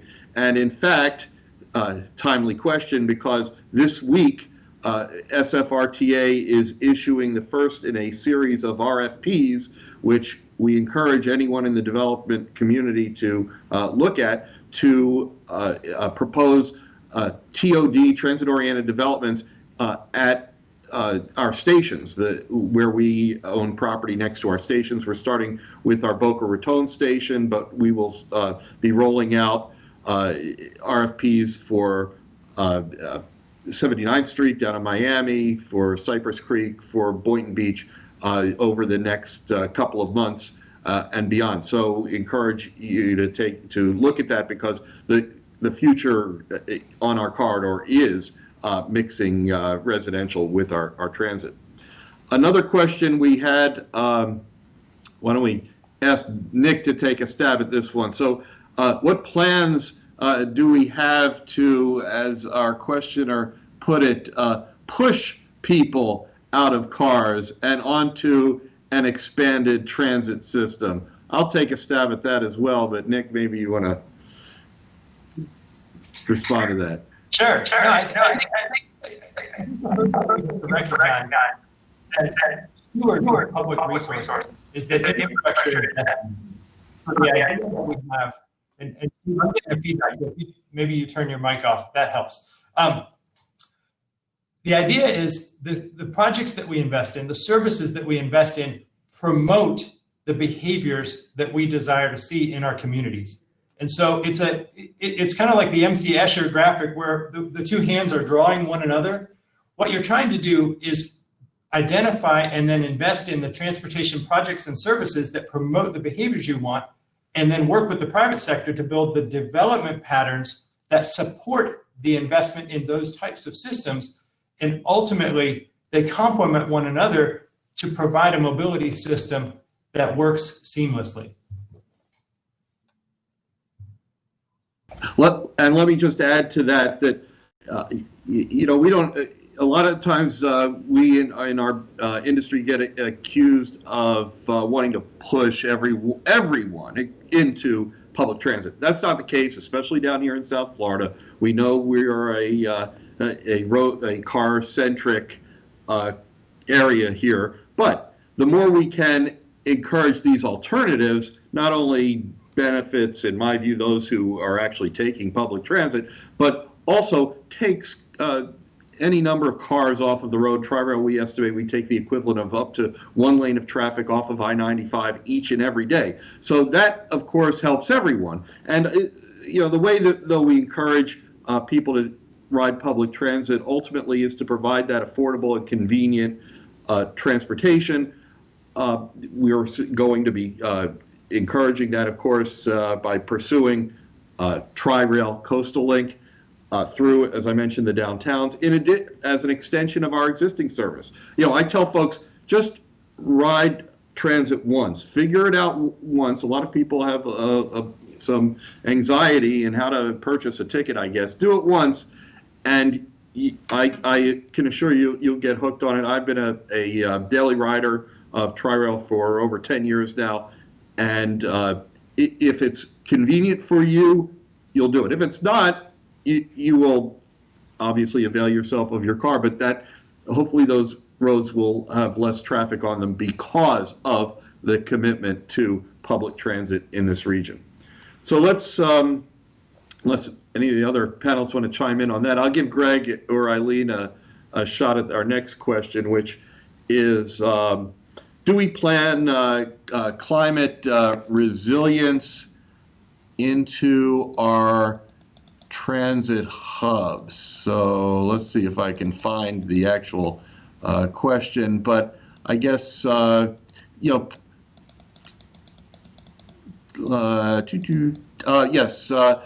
can you speak to how climate and community resilience is being integrated into the transportation hubs? Greg, you want to take a shot at that? Yeah, I'll take it. Thanks, Steve. I'll take a shot at that, and then we'll turn it over to you and Eileen and maybe Nick. I do want to say about, a little bit over 5 years ago, the three MPOs together, we went to Washington, D.C. and got a direct grant to better understand climate change and the impacts to our region and how it would affect not just Miami-Dade, Broward, and Palm Beach, but also Monroe. And we looked at all of our transportation systems and identified where the impacts were going to be and what years they would occur. So as we analyze where mobility hubs are and where we're going to have other investments in our transportation system, whether they be road or sidewalk projects, whatever they may be, we're looking at that and then taking that into consideration as we prioritize funding for projects. This month, we're just kicking off here in Broward the first of 7 corridor studies that we're going to be looking at on the effects of sea level rise on the corridors, and one is A1A in Hollywood Beach. That's going to be an area that is basically already prone to flooding, and not only just king tides, but also regular actual flooding from the roadways. We have multiple jurisdictions that we're dealing with, not just the city, the county, the state for the facilities, but we're also dealing with all of the different aspects of the residents that live in the area. That's going to be something that's going to be a hallmark, we believe, of the upcoming Biden administration, and that's going to be something that everyone's going to have to consider as they move forward with the grants and proposals that we're moving forward with.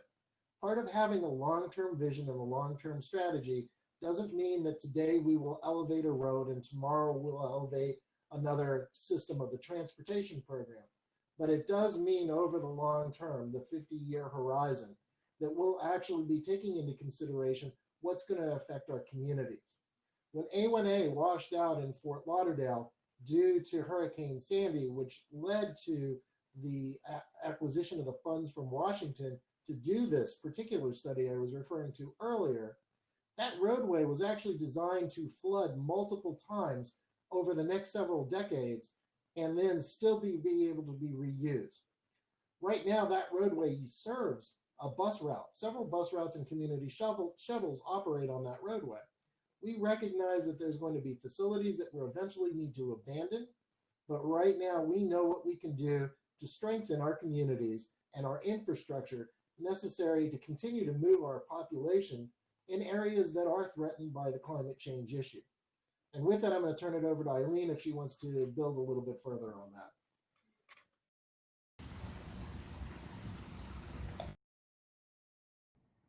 Oh, that was outstanding, Greg. Thank you. I think there's a bit of an echo there. Okay, Greg set the stage. We're really concentrating efforts. All 3 MPOs in the region are doing this, and primarily we're advancing this and are also through the federal process in our long-range transportation plan.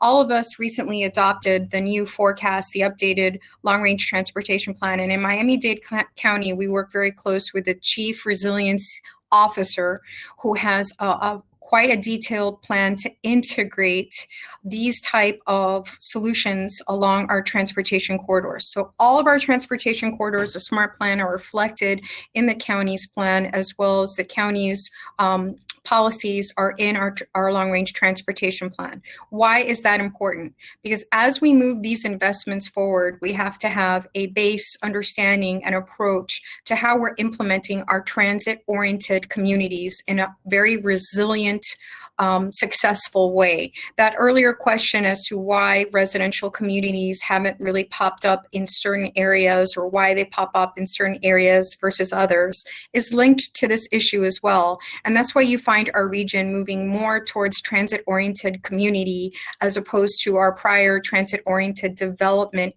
emphasis. We want to make sure that we're looking at those first last mile connections, bicycle pedestrians, special transportation needs, trails, parks, all in a highly resilient way, in most especially with our transportation developments. The SMART plan has to consider the type of transportation investment, including whether it would be at grade or elevated. And oftentimes our climate issues and our climate concerns really dictate a lot of our decision process as to whether or not our facility will be elevated or what we will be doing to ensure future resiliency on any of our at-grade transit investments that we're making in the future. So I think Greg pretty much had a very thorough and outstanding answer. So if there are any other questions on this issue, I'm happy to address it, or any other questions in general. It was a great question. Thank you. Well, we have a few minutes left, so I'm going to close this out on the $6 million question, which someone has asked. Aside from local surtax initiatives, what are the plans on the federal and state levels to right-size the transportation budget, considering the new work from anywhere phenomenon? But I think really the question is,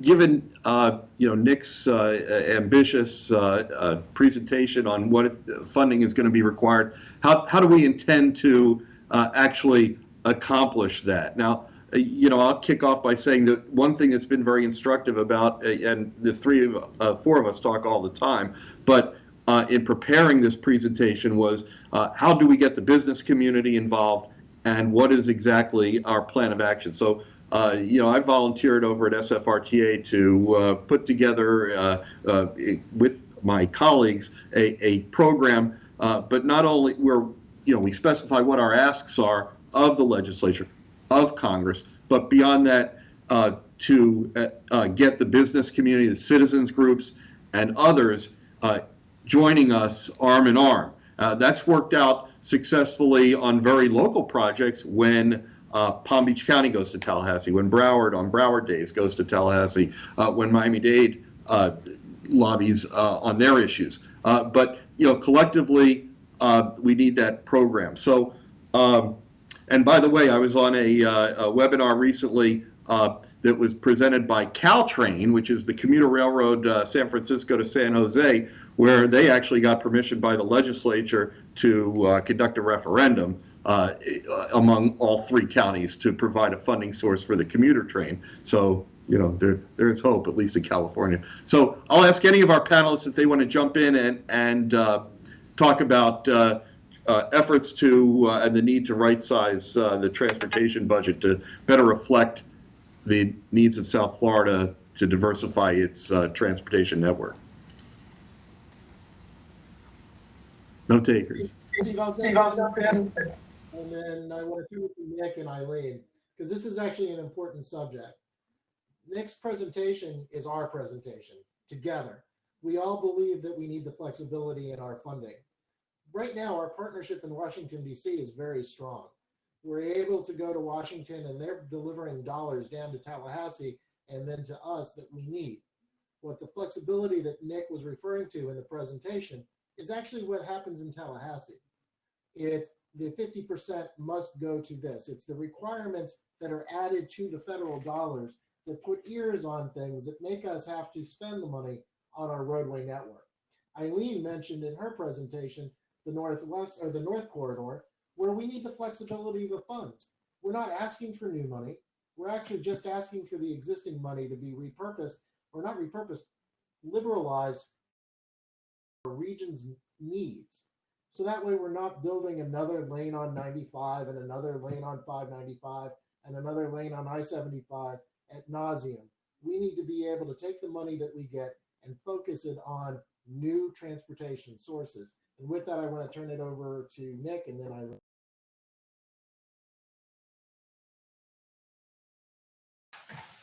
Thank you, Greg. I guess I want to go back as I think about why we're pursuing flexibility and trying to make investments happen. And the question about why didn't we see development happen on Tri-Rail? I think we've got to recognize that transportation investments are also placemaking investments. They create environments that people are either drawn to or that people are repelled by. And one of the challenges that we've had with Tri-Rail over time is that it operates next to a 10 to 12 lane interstate highway. And it's hard to convince people to want to live near a 10 to 12.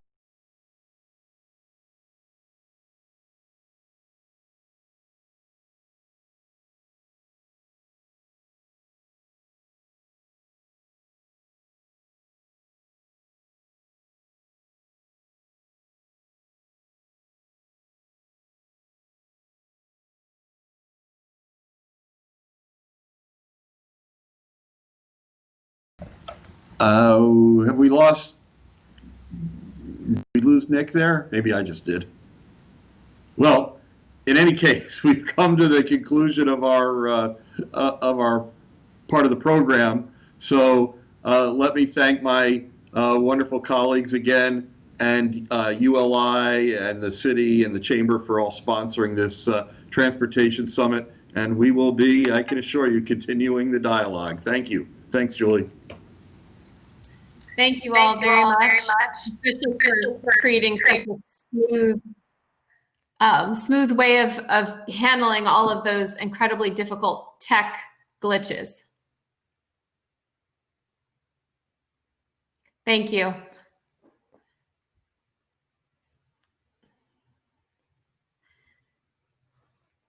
So I have an announcement for our attendees. We've been getting a lot of questions in the Q&A about PowerPoint presentations. And I want to let you know that pending a speaker approval, all of the PowerPoint presentations will be available. They'll be sent to you via email as well as posted on the chamber websites. In particular, MPOs, thank you so much for that very direct and clear call to action. That is greatly appreciated for the content of this event. We'd like to call to stage now Patrick Goddard, the president of Brightline, to give us an update on Brightline. Hi, Julie. Hi, great to see you, Patrick. Thank you. How's the sound? Can folks hear okay? We can hear great. Okay, and great. I believe Mike's going to get your PowerPoint pulled up, so I'm going to take my camera away so you don't have to see my face. Okay. Thank you. Thanks, everybody. Really great to be here. I'm going to give it a second. I don't see anybody or hear anybody. Hopefully, you guys are able to hear me or see the presentation. Good news, we hear you and we see the presentation. So you're good. Okay, super. Thank you. So let me go screen, but I'll do my best.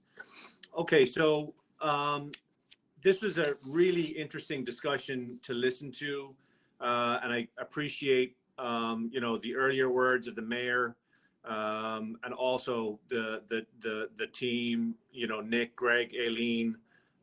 It's so exciting to hear leaders in transportation from our region actually talking about creating an ecosystem of transportation that works. Too often we work in silos and you end up with a very much disconnected transportation ecosystem, and correspondingly, people don't want to use transit. We have to make transit accessible. We have to democratize it, and we have to make it appealing, and we have to make it easy to use. So if you can flip to the next slide, I'm just going to talk a little bit about our mission as Brightline. So we're a train company. Obviously, we're in the business of moving people around by train, but really we are very much focused on the guest experience because we recognize that just to provide the commodity of transportation really isn't enough anymore. We have to create an experience around it. We can't just think about our part of the equation. And this is the point really of this dialogue, which is it is an ecosystem. And, you know, if we only sold train tickets from point A to point B, we would not be very successful.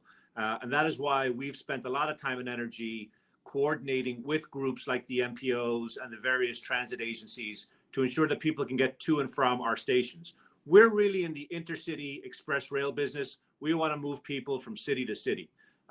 Medium haul, our sweet spot is really 200 to 350 miles in distance apart. We want to connect densely populated cities that are connected by congested corridors.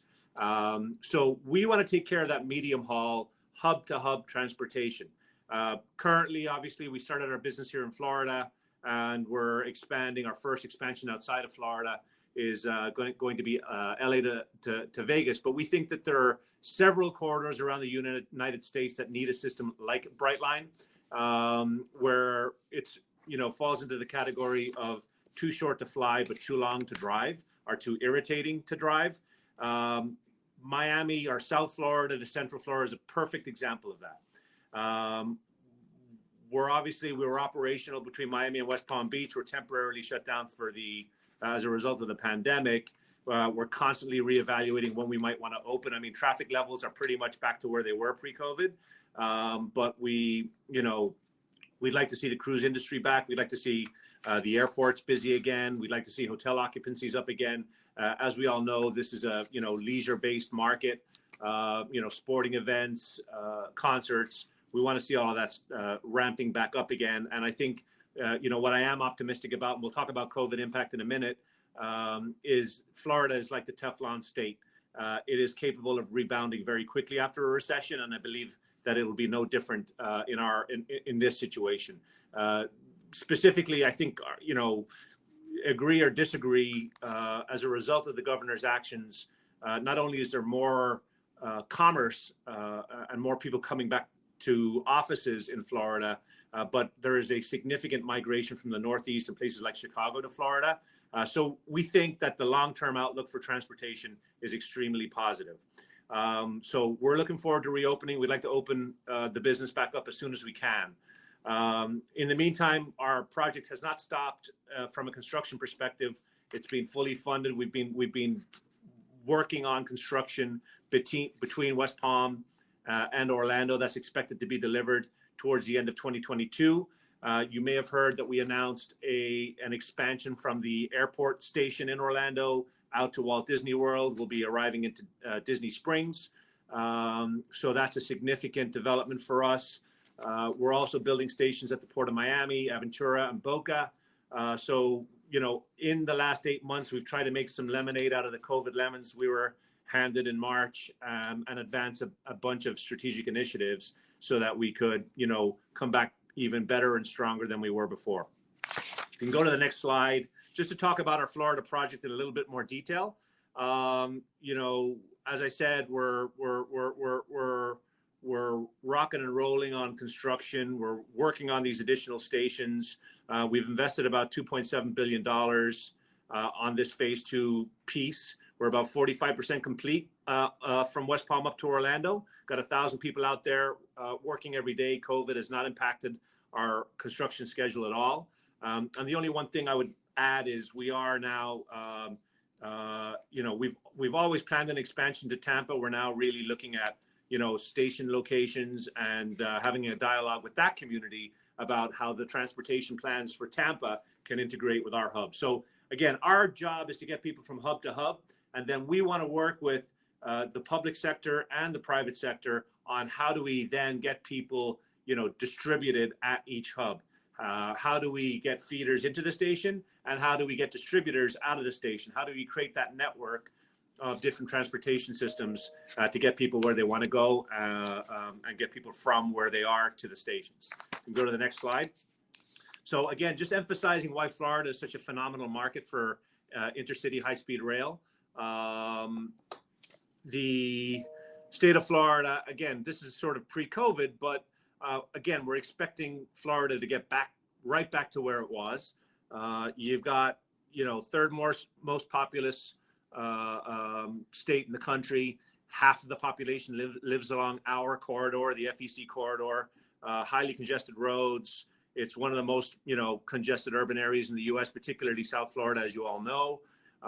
It shows a slide there on that Miami's, we've got about 64 hours annually wasted per year stuck in traffic. It's pretty dangerous. I think the last stat I saw was there was about 50,000 accidents a day on 95 and about 3,000 deaths. So high-speed rail is faster, safer, more environmentally friendly. We now spend, 6-7 hours a day on these electronic devices. So dangerous to do that in your car, safer to do that on a train.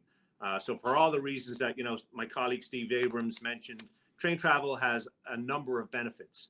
But without a viable ecosystem for people to really live a car-free lifestyle, it's harder for train systems to be successful. So how do we create that car-free lifestyle is the key, and I'll talk about that in a moment.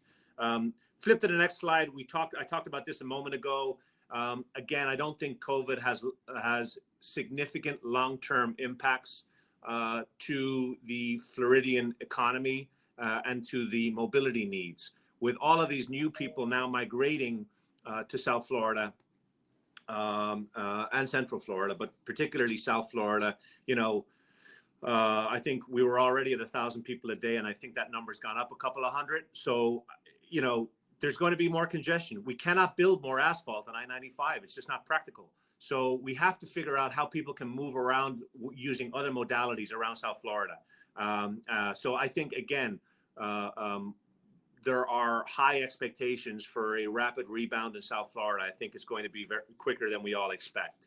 For those of you who are familiar with Brightline, we already had a lot of the things that people are now doing, for hygiene and cleanliness. We were already doing. We were already pretty well known for being, having clean stations and trains.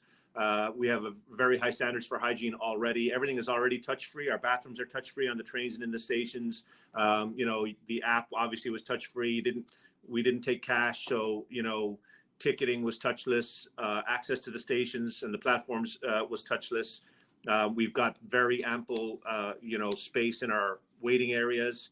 Our seating configuration is such that it's significantly more spaced out than an airline. There's no standing. It's, assigned seating, so you don't have people on top of each other. So, we are pretty well prepared for, this post-pandemic environment. And I would say, there's been a number of surveys that have taken place. The MTA have conducted some, and Acela and Amtrak and so on. There hasn't been significant, spreader type events aboard transit. People view transit as quite safe from a contamination perspective. We can go to the next slide, please. So connections matter. As it relates to South Florida, some folks already mentioned today our deal with Miami-Dade Transit to deploy a commuter rail system along our corridor between Miami and Aventura. That's a 13.5-mile corridor. And essentially what we did was, we've got this incredible asset that runs all the way through the most densely populated parts of the country, of the state rather, and particularly here in South Florida. So what we wanted to do was create more mobility. And by providing access to Miami-Dade County and hopefully subsequently Broward and potentially even Palm Beach, we can again democratize transportation along our corridor for millions of people who live in South Florida and many visitors to our state and to our regions. So essentially, that transaction, that deal, that was approved by the county, and I mean, we're still working on definitive documents and engineering and design, but essentially we're leasing the corridor to the county, the space. So we're sort of a landlord. They're the tenant, and they've got a long-term lease on our corridor, and they're going to build whatever additional capacity they need. They're going to buy their trains, buy their stations, and we're obviously speaking to Steve Abrams and his group at Tri-Rail about how they can operate that business for us, so that we have, again, a regional service that covers all three communities of Miami, Broward, and West Palm Beach. Ultimately, connects with Tri-Rail, connects with Brightline. Down here in Miami, we're connected to the Metro Mover, to the Metro Rail. We're hopefully going to figure out a way to connect, the future beach corridor to our Miami Central Station in some way. So we're now starting to become a more mature transit community. But if we can flip to the next page, it's really all about how do we make that a great experience? How do we make it easy for people to use? And I think, the hard part is getting the actual infrastructure in place and getting the logistics organized and coordinated, and buying the rolling stock and developing the corridors, et cetera. That part is underway, very much underway. So I think that's very exciting. What we need to do now, and like the incredible opportunity that we have in front of us, is where technology is today. And if we can use, technology to enable easy transportation, easy movement from system to system, easy, route planning, ticket purchases, ticketing systems themselves. If we can make, the logistics is one part, and the infrastructure, that's like the hard and expensive part. If we can get that right, and we can overlay a phenomenal technology component on top of that, that connects all of the systems, that optimizes route planning for people, that helps people to, work out, the actual ticket acquisition and usage aboard all these different modalities. I think that's how we win. Hi, Patrick. That's how we win. So, we need to just wrap quickly. I'm sorry to interrupt. Yeah. Okay. No problem. So let's just go to the last slide, and that is my last slide anyway, Julie. So, and that really just covers Miami Central as a TOD development. So people are familiar with it. It's about 13 acres, 1.5 million square feet.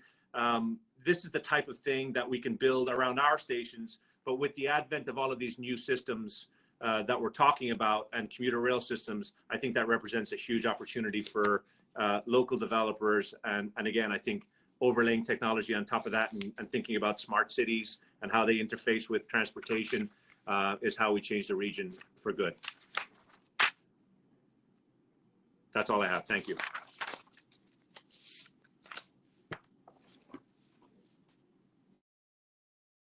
Thank you so much, Patrick. We always appreciate hearing updates from Brightline. You always have so much going on and so many new things to share. So thank you very much. Thanks for having me. Thanks, Julie. If I can ask Clinton Forbes and Scott Smith now to join us. We are moving into a session entitled Public-Private Partnerships and Political Leadership. So one of the great things is being able to learn from other communities. And so I welcome Clinton Forbes, who is the executive director for Palm Tran, and he'll be moderating this session. I don't want to steal his thunder, as well as welcome to Scott Smith. Thank you, and take it away. Yeah, thank you for the opportunity in the Southeast Florida Transportation Summit. We're in Palm Beach County, so we the North, as least as north as you can get from Miami-Dade and Broward in the 3-county South Florida region. Very glad to kick off the next presentation with our good friend in transit, Scott Smith, Valley Metro CEO, responsible for the operation, design, and construction of an expanding regional transit network in Metro Phoenix, Arizona. The Valley Metro system is a partnership of 19 cities, towns, and Maricopa County, offering bus, light rail, paratransit, and van pool services to over 64 million riders annually. We couldn't have chose a better transit leader to lead a talk on how public-private partnerships are critically important to big investment in transit, leveraging transit-oriented developments to bring and sustain transit use around premium transit.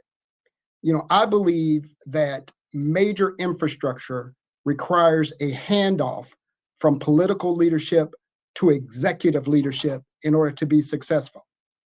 Smith has this unique perspective and experience, having served in the private sector as a certified public accountant, lawyer, and CEO of a regional home building and development company.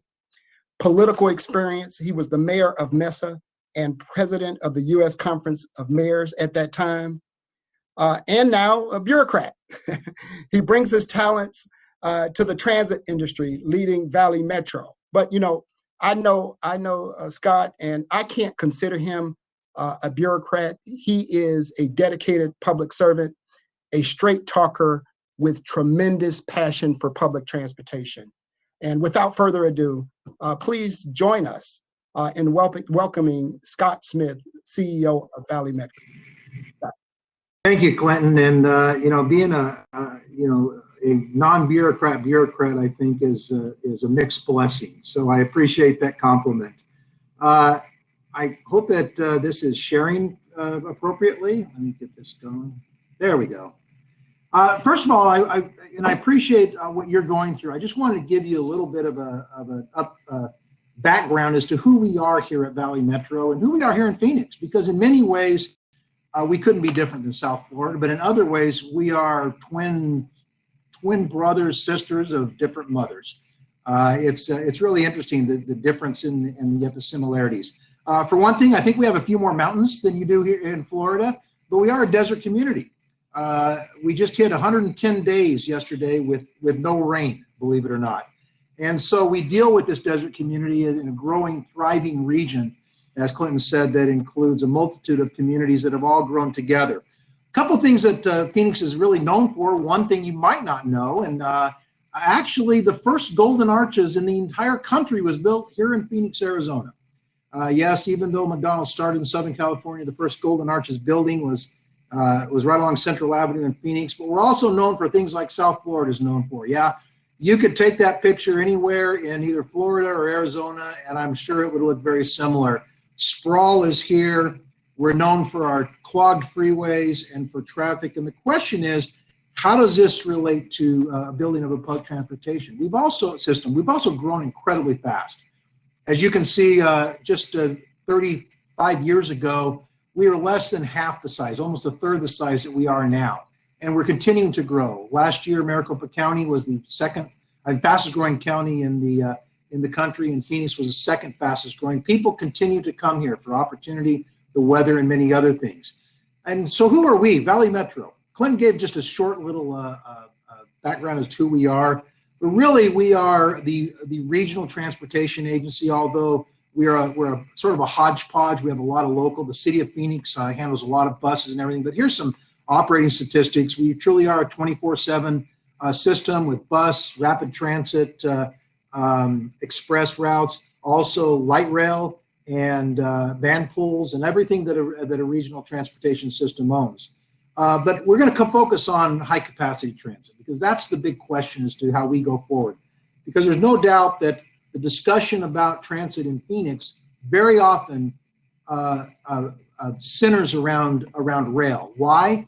Well, rail is the biggest investment we make. It's also the most controversial investment we make, as you well know through the discussions that I'm aware that you've been having in Florida. The upfront capital contribution is incredible. It's big. It's just eye-opening, and it creates passions that I don't quite understand as to why people are so passionate. But we know here it succeeds if you do it, if you make the right investment. Our rail system today is 28 miles. It goes through 3 communities, Mesa on the east side, down through Tempe and past the Arizona State University campus into downtown Phoenix and heading north. It's 28 miles, but it carries fully 25% of all the transit riders in the entire Metro Phoenix area. What's the impact that light rail has had? Because we've been open now 12 years. We opened 12 years ago. What has been the impact? Well, I'll show you. This is a picture of downtown Phoenix prior to light rail. And here's the change it's made. Now, I'm not going to say that there's a direct correlation or causation, but it seems pretty obvious that light rail has had an impact. Before the COVID pandemic came through, we were carrying about 48,000 riders on a day. That's in 2018, 16 million. By any stretch of the imagination, it's been successful. More importantly is that rail, like most infrastructure investments, and certainly transportation investments, has been a magnet for private and public investment. This light rail route that I showed you had seen better days. It certainly was not a booming area in any of the three cities. And yet, since that time, as you can see, there's been a total of well over $12 billion in investment. And these are not economist estimates. These are actual numbers that we track at Valley Metro on real estate deals, construction, and otherwise. As you can see, 9.2 billion of that has been private. This is where the true public-private comes into play, because the public makes the majority of the investment, but the private, this is in many ways how value capture is possible, and how things move, and why it's such a positive experience is because of this type of thing. By the way, we've updated this slide just recently, and that investment number is pushing almost $14 billion now. Now, the other thing on the right, as you can see, is that 54% of this investment has been in residential. This area was an area that was mostly commercial. As I've said, it's seen better days, and yet we've brought people back to the city center. We've brought people from a sprawl situation to more of an urbanized. We've done things like we've improved downtowns. This is downtown Mesa, by the way, to show how it's changed the nature.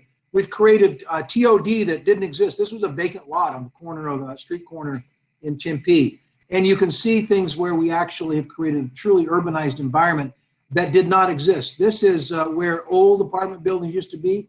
They were torn down and new, higher density, higher quality.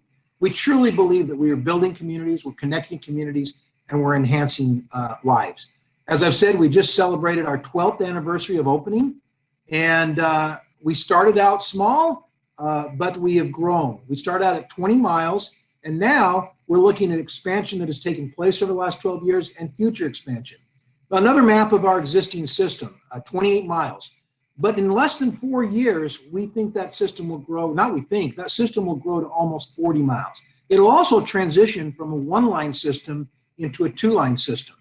As you can see, we're putting in a streetcar in Tempe that'll 3.1 miles that circulates around the ASU campus and through downtown Tempe. We're extending south of downtown and further north of downtown Phoenix, and creating connectivity out to this Arizona State Capitol on the west, and truly creating a system.